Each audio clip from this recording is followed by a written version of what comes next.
ఈ బుధవారం ఉదయం ఎప్పటిలాగే ఇంటి పనులు పూర్తి చేసుకుని మధ్యాహ్న భోజనానికి ఏం చెయ్యాలా అని ఆలోచించాను. ఫ్రిడ్జ్లో ఉన్న తాజా బీరకాయలు కనిపించగానే ఈరోజు కాస్త స్పైసీగా బీరకాయ కూర చేస్తే బాగుంటుందని అనిపించింది.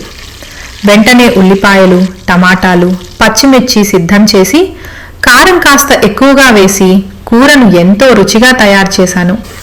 వంట చేస్తుండగా వంటింటి నిండా వచ్చిన గుమగుమలతో ఇంట్లో వాళ్ళందరూ ఈరోజు ఏం స్పెషల్ అని అడిగారు.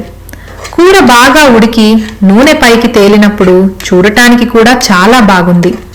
వేడివేడి అన్నంలో స్పైసీ బీరకాయ కూర వేసుకుని తింటుంటే ప్రతి ముద్ద ఎంతో రుచిగా అనిపించింది.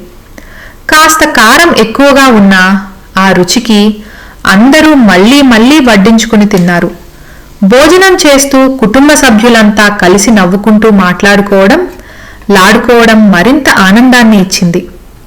పెద్ద వంటలు, ఖరీదైన పదార్థాలు అవసరం లేకుండానే మనసు పెట్టి చేసిన సాధారణ వంట కూడా కుటుంబంలో ఎంతో సంతోషాన్ని తీసుకువస్తుందని మరోసారి అనిపించింది.